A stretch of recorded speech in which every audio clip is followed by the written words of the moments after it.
Now, the next Sunday, Lancho came to the post office too early to know the answer of his letter. After coming in the post office, he asked the person if there is anything, any letter for him. On it, the postman himself gave him the letter, and when he was having the letter, the postmaster was experiencing everything by sitting in his cabin. अगले Sunday को जब लैंचो post office जाता है और पूछता है कि क्या उसके लिए कोई लेटर है, तो पोस्टमैन खुद जाकर उसको लेटर देता है, जबकि पोस्ट मास्टर अपने केबिन में बैठकर इन सारी चीज़ों को ऑब्जर्व करता रहता है. He wanted to know what kind of a person is he who is corresponding to God by letter. Post master ये जानना चाहता था कि ये कैसा व्यक्ति है जो भगवान से पत्र के द्वारा एक तरह से संवाद कायम कर रहा है. कंटेनमेंट मीन्स होता है सेटिस्फैक्शन, संतुष्टि. Lencho showed not the slightest surprise on seeing the money, such was his confidence, but he became angry when he counted the money. God could not have made a mistake, nor could he have denied Lancho what he had requested.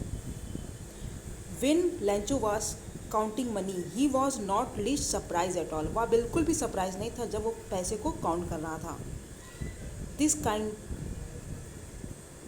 of confidence he had for God. इस तरह का confidence, इस तरह का faith उसके पास था भगवान के लिए. But he became angry when he counted the money. But as he counted the money and he found that the money is not equal as he wanted, he got so angry. लेकिन जैसे ही पैसे को count करता है और देखता है कि ये उसके अनुसार नहीं है जैसा कि उसने भगवान से डिमांड की थी, तो वह बहुत ही एंग्री हो जाता है. God could not have made a mistake, nor could he have denied Lancho what he had requested, because he had firm belief that this mistake cannot be done by God, and he would never ignore what ever asked by लैंचो. क्योंकि उसको पूरा believe था कि भगवान ऐसी गलती नहीं कर सकते और जो कुछ उसने उनसे रिक्वेस्ट किया वह उसे ज़रूर देंगे. Immediately Lencho went up to the window to ask for paper and ink. On the public writing table he started to write with much wrinkle of his brow caused by the effort he had to make to express his idea. Now, immediately, now very recently, he went to the window office. He went to the window and asking some papers and ink to write another letter to God. Now on the public writing table, he starting writing, and as he was so much annoyed by the deed that happened before, that's why he was very deeply thinking and expressing his ideas in the letter. जैसा कि वो पहले से ही नाराज़ था, इसलिए वो तुरंत गया है विंडो ऑफिस पर, वहाँ से पेन और इंक लेता है और पब्लिक राइटिंग टेबल पर वो लिखना स्टार्ट करता है. वो भगवान को एक और पत्र लिखता है और बहुत ही गहरी सोच के साथ अपने विचारों को वो पत्र पे डालता है. When he finished, he went to the window to buy a stamp which he licked and then affixed the envelope with a blow of his fist. The moment the letter fell into the mailbox, the postmaster went to open it. He said, God, of the money that he asked for only 70 pieces reached me. Send me the rest since I need it very much. But don't send it to me through the mail because the post office employees are a bunch of crock. Lancho. Now, when Lancho finished his letter, he licked it and packed it and dropped it into the mailbox.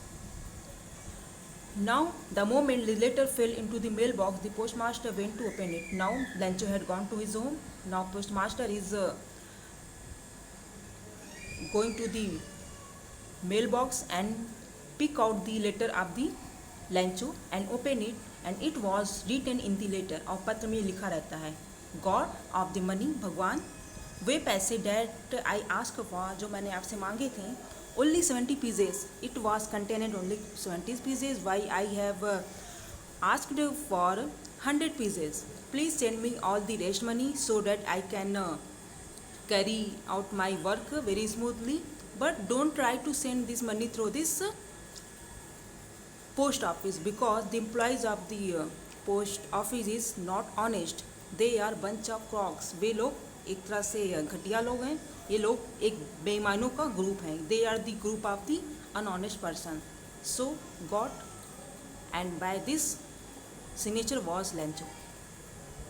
तो ये chapter यहाँ complete होता है and इधर कुछ question answer दिए गए हैं which you all have to do in your notebook, जो कि आपको अपने नोटबुक में नोट डाउन करना है। And before writing this question answer you all have to write down the summary of this chapter। आपको इस चैप्टर की समरी भी अपने नोटबुक में राइट डाउन करना है, सो प्लीज़ डू इट।